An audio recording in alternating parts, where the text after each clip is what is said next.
คุณยังมีไอ้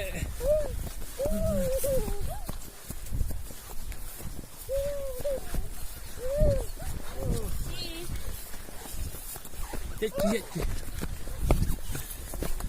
น่าจะติด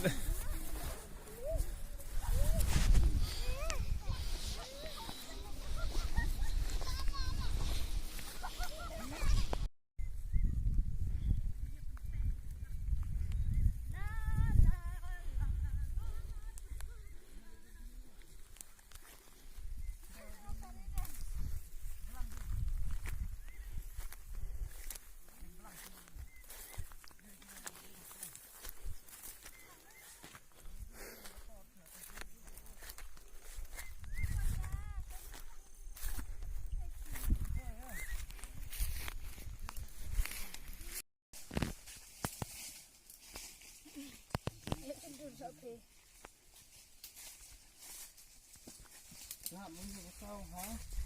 จริงตีขึ้นเยอะคือวันยุ่นเบอร์ลงมาสโน่ก็ซ่าก็แห่ใช่เยอะมั้งไงได้ยังไงเยอะมั้งไงคุยเป็นได้เอ็ดกะ